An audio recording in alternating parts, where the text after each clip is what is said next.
Okay, buenos días. Hoy vamos a trabajar en la lección 7.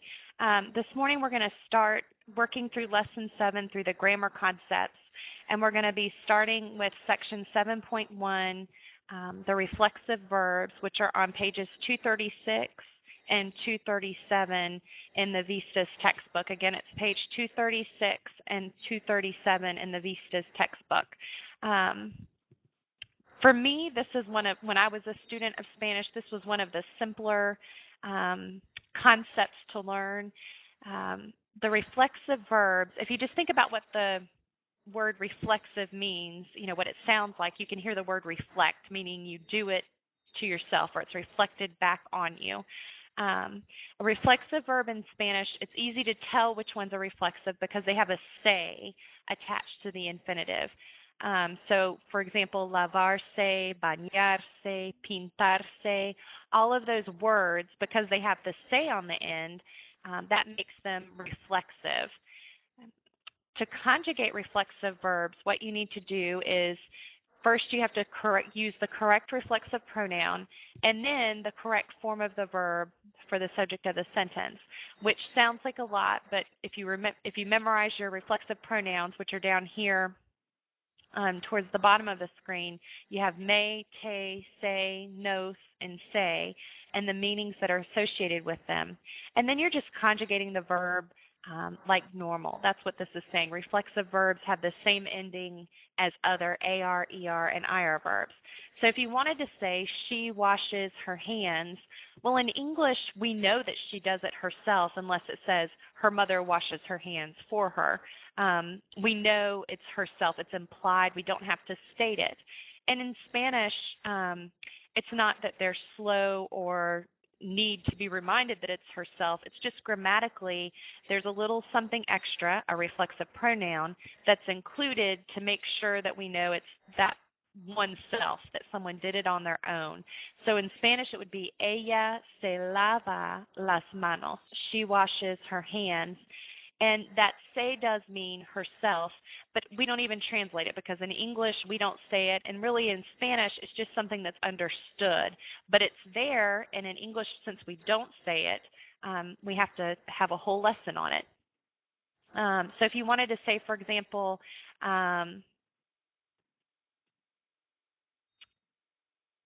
he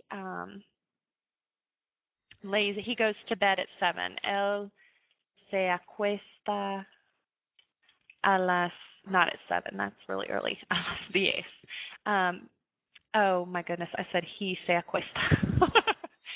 Okay, not looking for Spanglish here.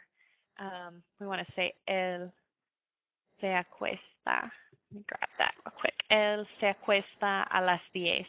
The se acuesta, he lays himself down. It's not like he's a baby and his parents put him down for his nap at 10 o'clock.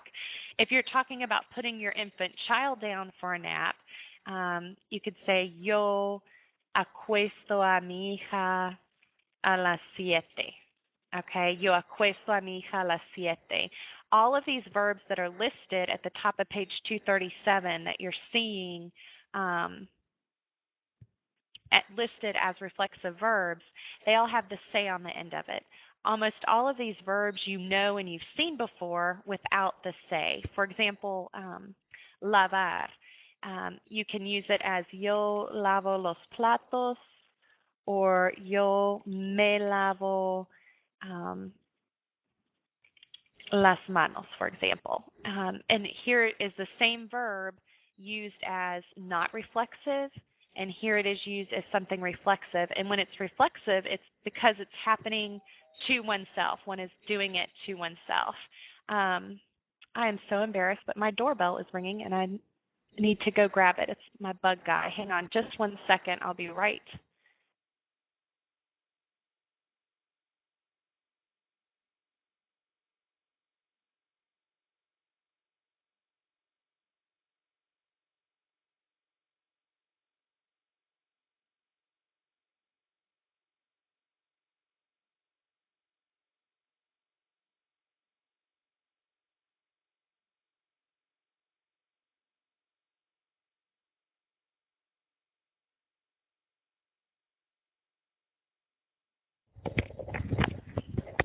I am so sorry. He wasn't supposed to be here till 11 when we were done. My bad.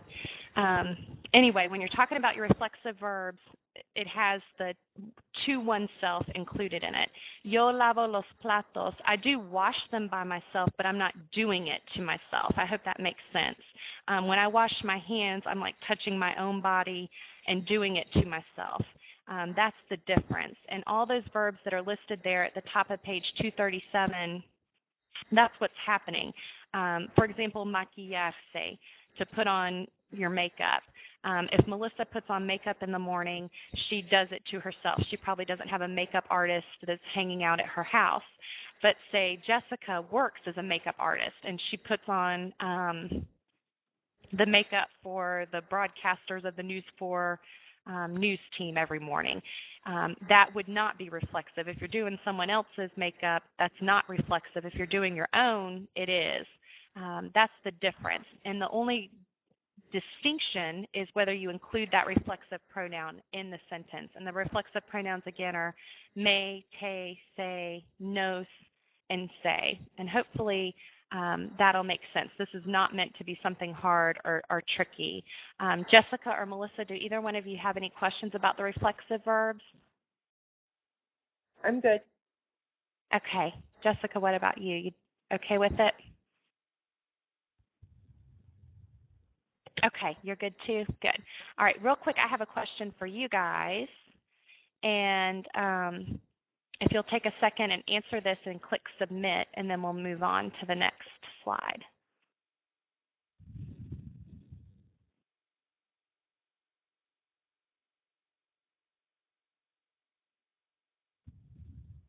Okay, hopefully that's enough time. And what we're going to look at next,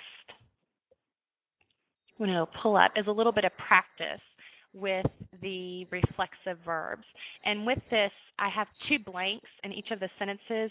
The reason why is just to help you to remember, hey, you've got to include that reflexive pronoun with these. So if you'll remember, reflexive verbs have the se on the end. And what we need to do first is fill in that first blank with the me, te, se, nos, or se to make it match up with the subject that we're talking about. And then the second blank is actually conjugating that verb, and it follows the same rules as any verb as far as conjugation goes. We can do these in the present tense or in the preterite.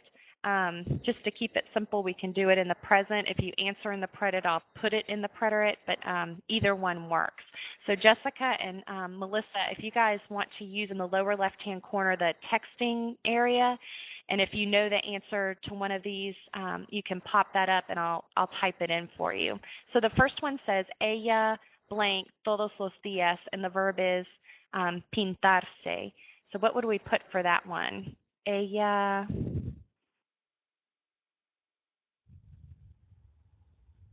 se pinta. Good. Se, and then in the other blank it would be pinta. Se pinta. Good job. What about the next one? Yo blank las manos, and the verb is lavarse. What would we do with that one? Good. I can't get my little guy to scoot over. Hang on. Lavo. Me lavo las manos. Muy bien.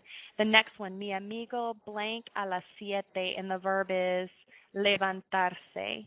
Levantarse. So what would we do with that one? Mi amigo. Good. Se levanta. Mi amigo se levanta a las 7. The next one, tú blank los zapatos, and the verb is quitarse. Tú, how would we do that one? Good job, Jessica. Te, and then quitas los zapatos. You take off your shoes. And the te is just that idea yourself, but it's understood. It's not like you have to write that into the translation. And the last one, ellos blank los dientes, and the verb is cepillarse. Good. Ellos cepillan los dientes. They brush their teeth.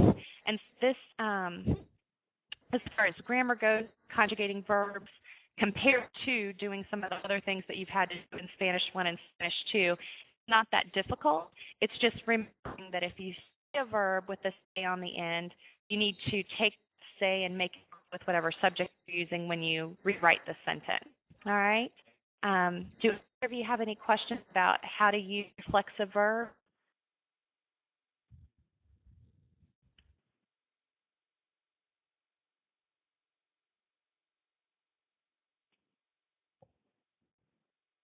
Okay, if you don't have any questions, what we'll do is move on. For the discussion board posting that's due this week with your daily routine, this is the kind of verbs that you're going to be using. So be sure to include those reflexive verbs when you talk about what you're doing. And when it's all about, I do this, I do that, it would be with the may with those. Let's see, the next thing that I want us to talk about. Oh goodness, this is small. I wanted to have this all on one screen so you could see, compare these side by side. The next thing that we're going to talk about is section 7.2, your indefinite and negative words. And with this, what you're doing, your affirmative and negative expressions. I meant for this to be like a table. I guess it didn't translate the table lines and stuff. Oh well, this section right here, afirmativas, and then this section over here, negativas, I try to put them so they'd be like opposite pairs, and that's kind of how you're going to be working with these when you are completing the exercises in the book, replacing the affirmative with the negative or vice versa. So the affirmative word, for example, for something or anything is algo. The negative word is nothing or anything, nada. And the reason why like anything is appearing two times, in English we can only have one negative word per sentence.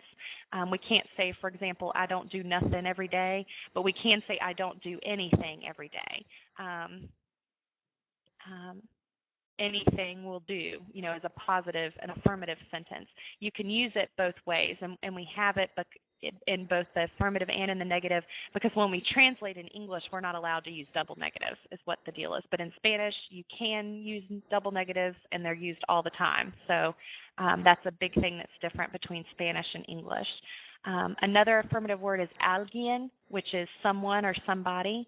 And then nadie is the opposite, which is no one or nobody. Algún or alguna means some or any. And ningún or ninguna means not any. And with this particular one, it can be masculine or feminine. It can also be plural. Let me see where it has. If you look at the second bullet up from the bottom of page 240, again, the second bullet up from the bottom of page 240,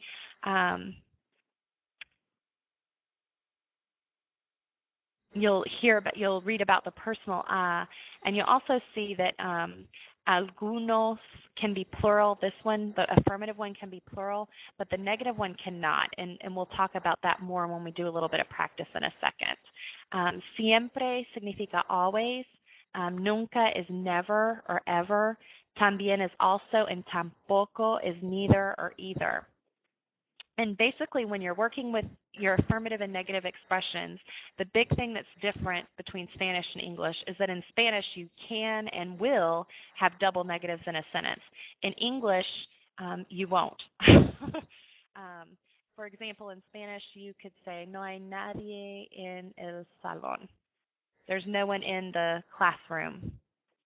And you're using no and nadie. Literally, this translates as there is no one in the salon, but there's not no one in the salon is literally what, it's even hard for me to make it up in English the wrong way. I'm just used to saying it the correct way. There's not no one in the salon, and that's not how we say things. But in Spanish, it is how it's done. And we're going to talk more in just a second about where these different words go and how you use them. Right now, I've got a question for you to answer real quick. If you'll choose the correct response and click submit, and then we'll be set.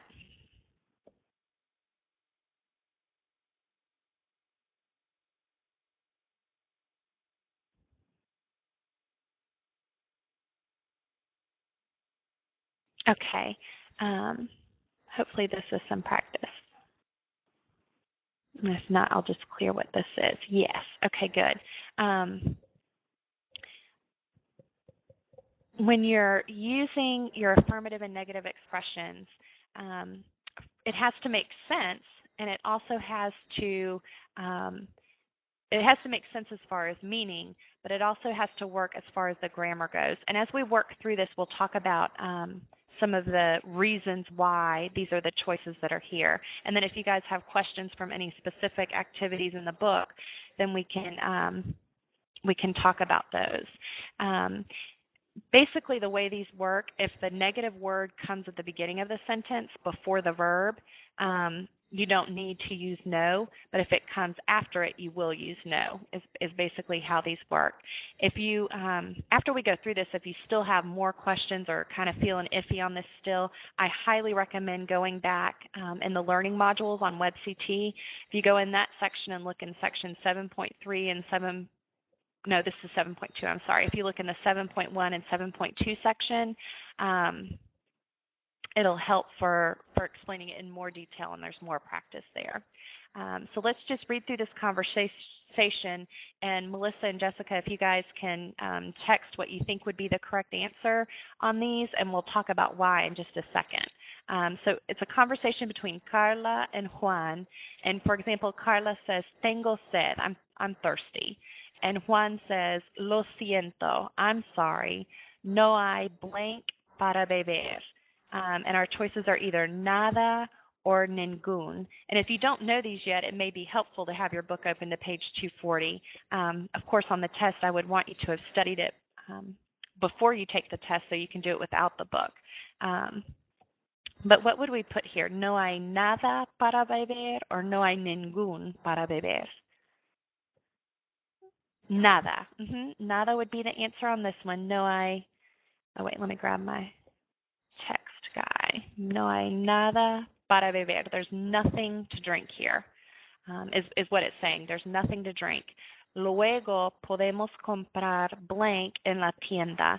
Later we can buy blank en la tienda. Which one would make sense here? Nunca or algo? We can buy algo. We can buy something at the store, something to drink at the store. If nothing else, you could know the answer to this one because algo means something and nunca means never. We wouldn't say later we can buy never in the store. That wouldn't make any sense. But another reason why it can't be any kind of negative word is because if you look at the beginning of the sentence, luego podemos comprar blank en la tienda, there's not a no. Okay, and since the word, whether it be affirmative or negative, is coming after your verb, it has to be an affirmative word because it's an affirmative sentence. It's a positive sentence. It doesn't have a no in it. Hopefully that makes sense. We'll see another example of that down here with some of the text that's here. So Carla says, okay, está bien, that's all right. Puedo usar el baño. May I use your restroom? That's fine. Can I use the restroom? And Juan says, lo siento, I'm sorry. Mi compañero de cuarto está en el baño. My roommate is in the bathroom. Blank se tarda mucho en bañarse. Blank se tarda mucho en bañarse. So either siempre se tarda mucho or alguien se tarda mucho en bañarse. Which one would make more sense in the context of what we're talking about here?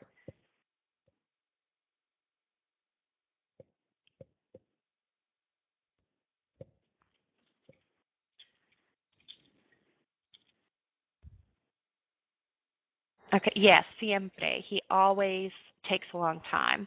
He always takes a long time.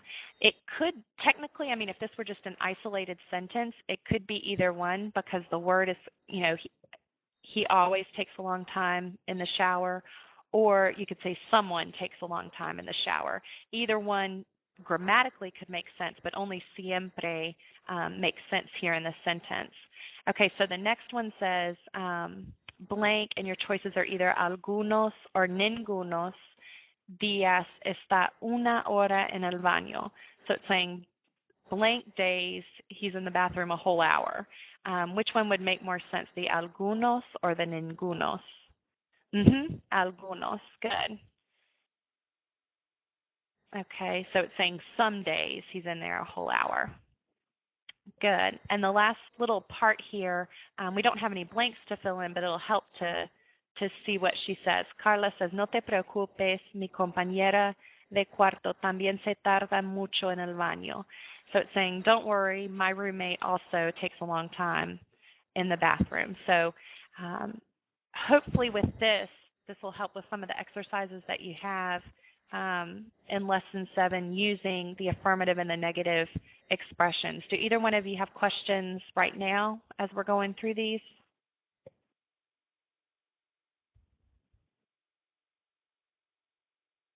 No?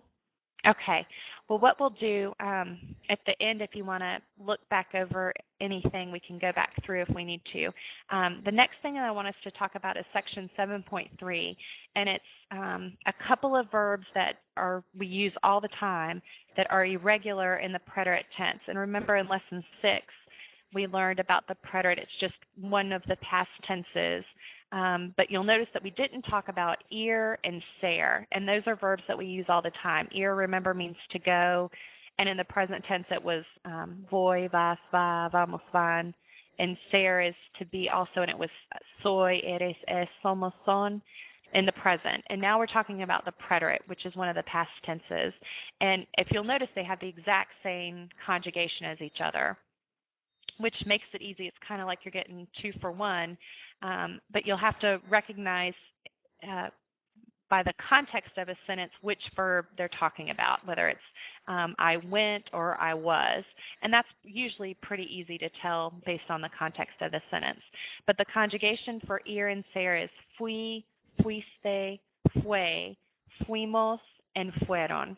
Again, it's fui, fuiste, fue, fuimos, and fueron. And you can see how these are spelled and how they're conjugated. The way students lose points the most on these guys is by trying to add accent marks. If you'll notice, there's not any accent marks on either one of these for any of the conjugations. And sometimes students just get accent mark happy and feel like they have to add it. And you'll actually lose the point just as you would if you didn't include it, if you put it and you didn't need it. So just be aware of that. Do either of you have questions with ir and ser in the preterite? No? Okay. All right, well, let's look at the last thing that I wanted us to talk about.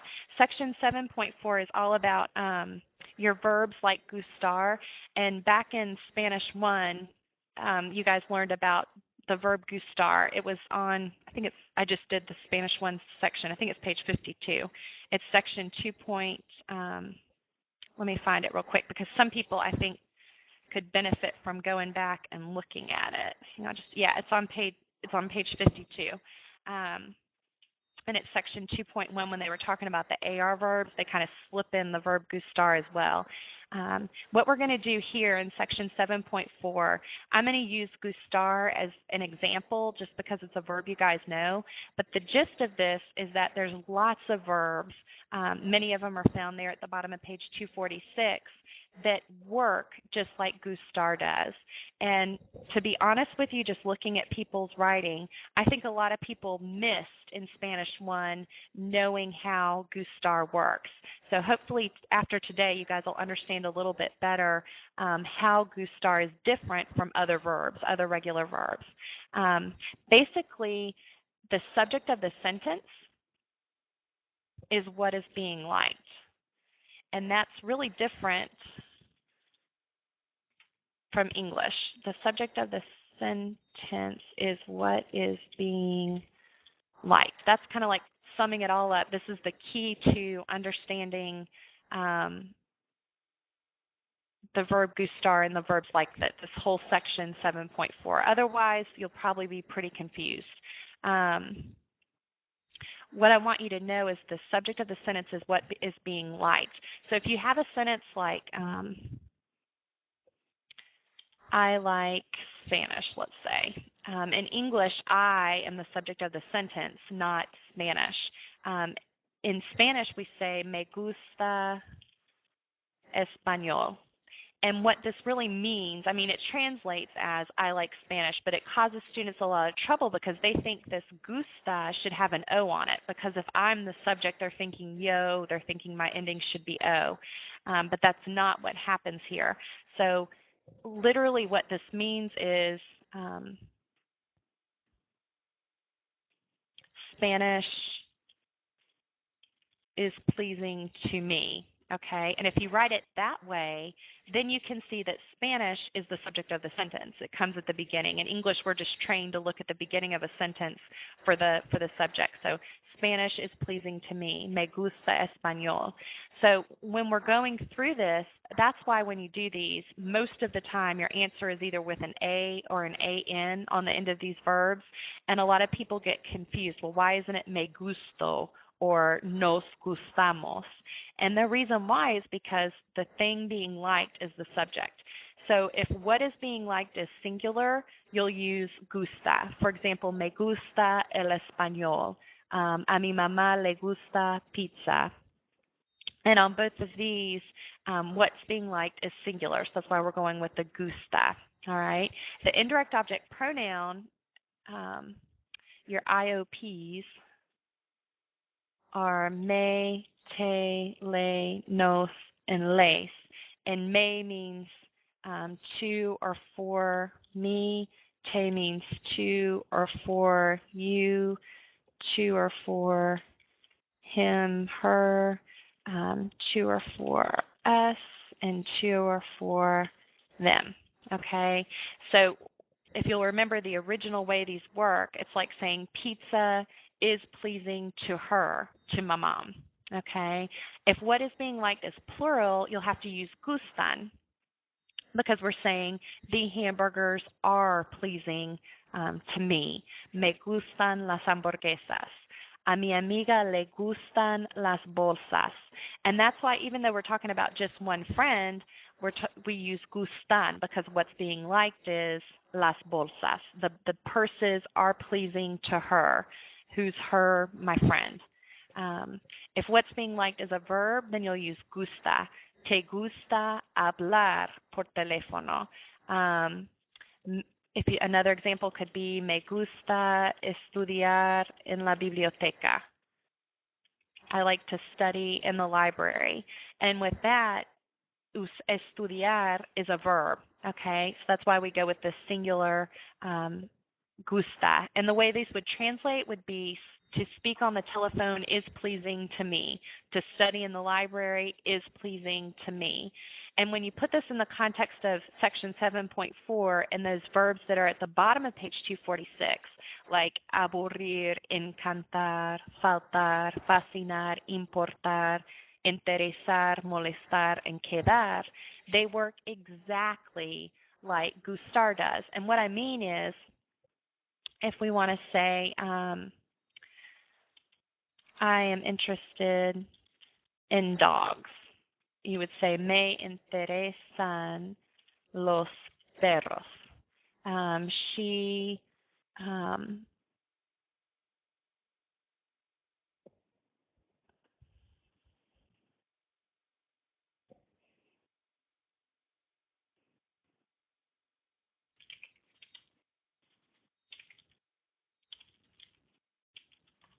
is lacking 5 pesos, like to be able to pay her bill. Le faltan 5 pesos. Okay, le faltan 5 pesos. And the idea is look at the subject of the sentence, which is actually what's interesting or what's lacking or what's important or what's bothersome or troublesome. Okay, so this is how these work. You'll use an indirect object pronoun, and depending on what's being, whatever the verb is, if it's singular, you'll use the third person singular, which is an A ending. If it's plural, you'll use the third person plural, which is the AN ending. We're going to do some practice on the next slide to put this all together. Melissa or Jessica, do either of you have questions right now? No? Okay. Let's see. The last slide here has to do with your preferences, the things you are interested in, that you love, that you're bothered by. And what we want to do here is just for practice, I have two blanks. One is for the indirect object pronoun, and the second one is for the correct form of the verb in parentheses. And this may seem a little crazy, but it helps to think of the first blank, you look at the beginning of the sentence to know what goes there, and the second blank, you look at what comes right after it to know what goes there. So, a Miguel y a Ramon, would that be, these are indirect object pronouns again. They're me, te, le, nos, and les. So which one of those would sum up who Miguel y a Ramon? Which one would you use for that? Les. Okay, good. Les. And then we're saying that it bothers them. It's bothersome to them to study in the dorm. So would we use molesta or molestan given the word estudiar here? Which one? Molesta. Jessica, why did you pick molesta? You're right. That is correct. Why did you pick that one?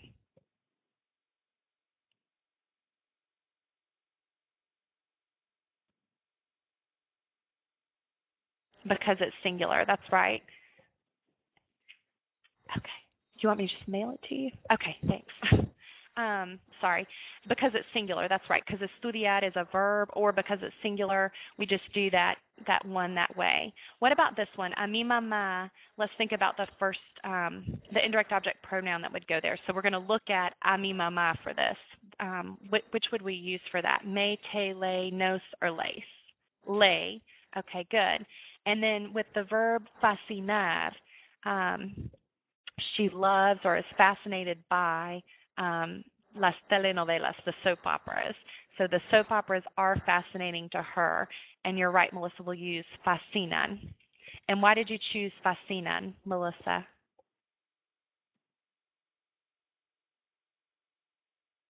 Because it's plural, because las telenovelas is plural. And again, if you don't know how these work, it's really easy to get them wrong because a lot of people will think, oh, well, my mom, we put an A on the end of it. Miguel y Ramon, we're supposed to put A-N on the end of it because it's they. But on all of these, the subject of the sentence is what is being liked, disliked, fascinated by, loved, interested in. So you've got to know where to look to do these. And it's kind of tricky to remember to do that. But once you get it and you know where to look, I think for most students it's easy. What about this third one? A Luis, let's see. Would we put me, te, le, nos, or lace for this one? Le. Good. You guys both got that.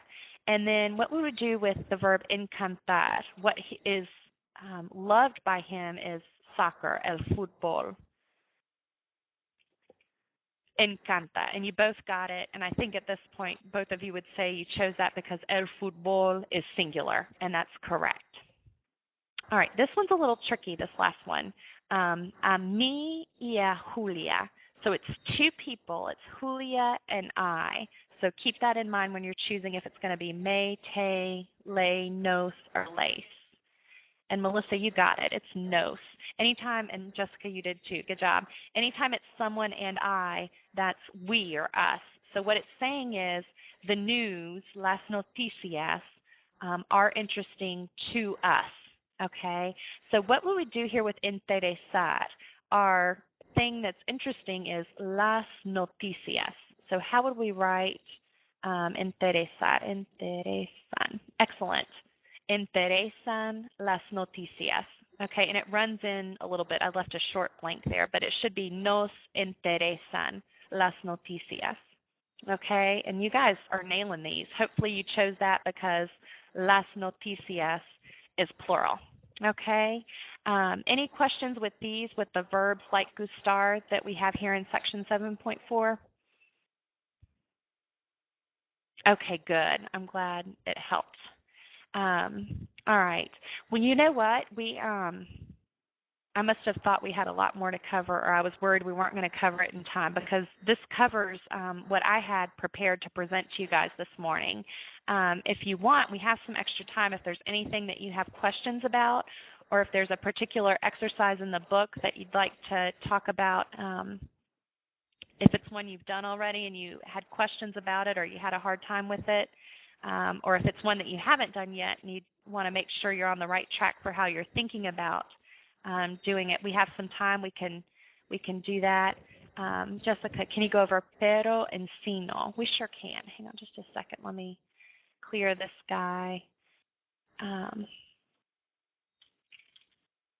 Pero and sino mean but is what it is. And Melissa, do you have anything that you're wanting to go over this morning? Anything extra so we can know what we're looking for time-wise? Okay, you think you're good now? Okay. And if you want to take a second while we're going over pero and sino, you can look through the book and see if you have anything, because I'm happy to help. That's what this is for. In Spanish, this information, if you're looking, it's found on page, hang on, where's my crazy cursor guide? Page 241 in your book, and we're talking about pero and sino, and they both mean but they're not interchangeable, which can be a little bit tricky. Okay, sino is used when the first part of the sentence is negative and the second part contradicts it. And pero is just used to mean but. And typically the first part of the sentence will be affirmative. So if we have something like, if we were going to say, los niños we'd have to make it negative, wouldn't we? No se portan bien sino mal. So this is saying the children do not behave well, rather, that doesn't make sense in English, but I'm just going to write it. Rather, that looks really wrong in English, that is what it says. They rather badly, maybe that works. Rather badly, poorly. I don't know what you're supposed to put there to have it make sense, because that doesn't make sense. They don't behave well, rather badly. What we mean by that is rather they behave badly. And the way you know to use sino is because the first part of the sentence is negative. Okay, no se portan bien. Hang on just a second.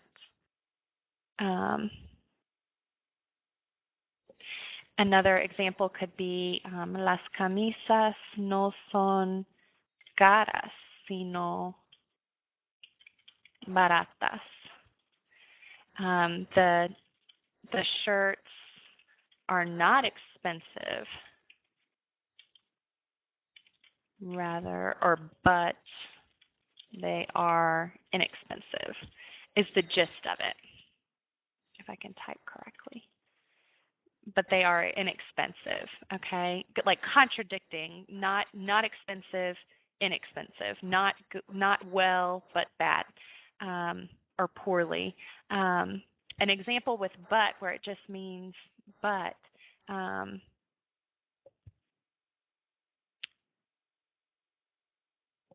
let's see.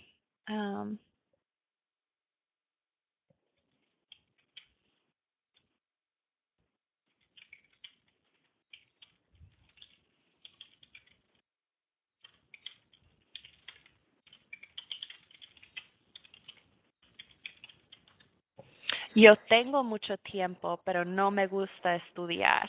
I have a lot of time,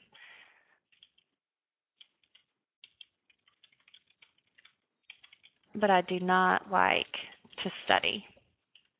And someone else could have the problem that they love to study, but they don't have time. Same kind of sentence, you could say, le encanta estudiar, pero no tiene tiempo. She loves to study, but she doesn't have time. The idea of sino is that the first part of the sentence has to be negative, and it's sort of contradicting it. Let me do another one. Hang on.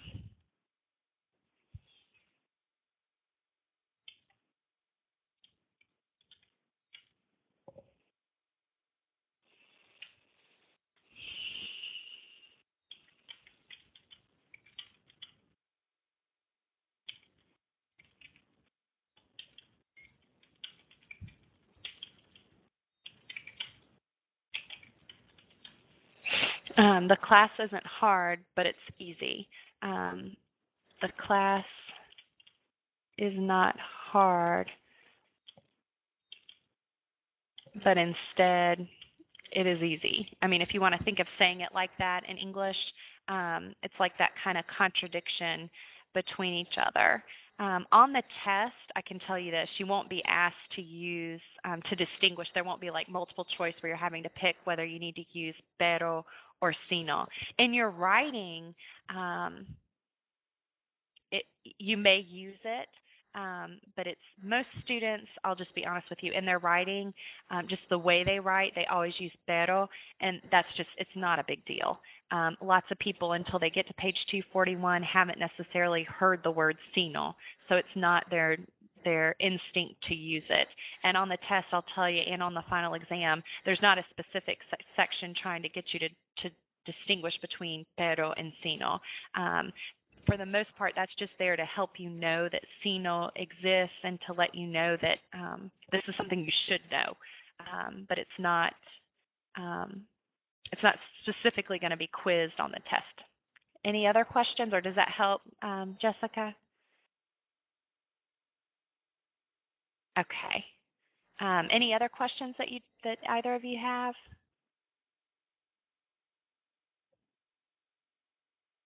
You're good, Melissa? Good. Jessica, you have anything else? Okay, not right now. I'm sure when you get done and you start working back, you guys will think of things. But if you do, just send me an email and I'll be happy to try and help, no matter what it is, whether it's an exercise you're working through. I'm the instructor, and when I do the lessons on the Enlinea site, it's rare that I get 100% the first time, just because you do it quick and it's easy to make mistakes, and the Enlinea site is very picky in what they're looking for, and sometimes you think you have the gist of it and you don't. So if you're going through them and there's something, I know that when you click submit, you immediately see the correct answers on everything except your quiz, and sometimes that helps. Seeing the correct answer, you can say, oh, well, that's why. But for me, sometimes just seeing the right answer doesn't necessarily mean it's going to make sense. It'll help me get the credit and move on, but it doesn't mean it makes sense. So if you have something like that where you need to understand why the answer is what it is, just email me and I'll be happy to try and help. And you guys did an awesome job this morning. Thank you so much for taking the time to practice with me this morning. You guys did really well. And good luck on the test. And if you guys don't have any other questions, I'm going to go ahead and stop the archive.